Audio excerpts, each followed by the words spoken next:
மற்றவங்களோட விமர்சனங்களை எப்போதுமே பொருட்படுத்தக்கூடாது. அதை உணர்த்துகிற ஒரு அற்புதமான சிறுகதையை இப்போ நம்ம பார்க்கலாம்.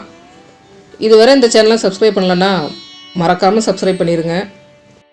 ஒருவன் கடவுளை நோக்கி கடுமையாக தவம் இருந்தான். கடவுள் அவன் தவத்தை மெச்சி, என்ன வரம் வேண்டும் பக்தா என்றார்.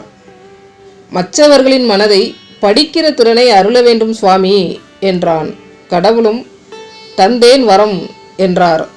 சில நாட்களிலேயே அவன் அழுது புலம்பி கடவுளை அழைத்து, தயவு செய்து இந்த வரத்தை திரும்ப வாங்கிக் கொள்ளுங்கள் என்றான். ஏன் என்றார் கடவுள். அனைவரும் என்னை பொய் சொல்லுகிறவன், பொறாமை பிடித்தவன், அடுத்தவன் குடிகெடுப்பவன், சோம்பேறி என்றெல்லாம் நினைக்கிறார்கள். என்னால் தாங்க முடியவில்லை என்றான். அப்படியா, இந்த ஆலமரத்தின் அடியில் கண்களை மூடி படுத்துக்கொள், என்ன நடக்கிறது என்று கவனி என்றார் கடவுள். அப்படியே செய்தான் பக்தன். அப்போது ஒரு குடிகாரன் வந்தான். யாரா இவன், நினைவே இல்லாமல் படுத்திருக்கான், குடிகார பயல் என்று சொல்லிவிட்டு போனான். பிறகு ஒரு திருடன் வந்தான். ராத்திரி பூரா கொள்ளையடிச்சிட்டு வந்து எவனோ இங்கே படுத்து கிடக்கான் அப்படின்னு சொல்லிட்டு போனான். ஒரு நோயாளி வந்தான்.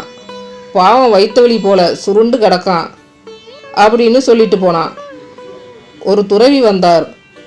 யாரோ முற்றும் துறந்தவர் போல அனைத்தையும் மறந்து உறங்குகிறார் என்று சொல்லிவிட்டு போனார். சிறிது நேரம் கழிந்தது.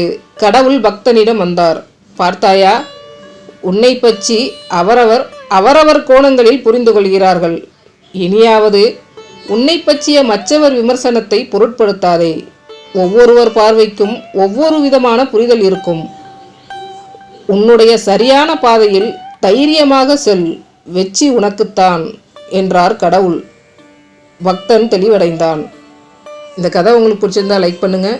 இதுவரை இந்த சேனலை சப்ஸ்கிரைப் பண்ணலைன்னா மறக்காமல் சப்ஸ்கிரைப் பண்ணிடுங்க. நான் போடுற வீடியோக்களை உடனுக்குடன் பார்க்குறக்கு பெல் பட்டனை கிளிக் பண்ணுங்கள். நன்றி.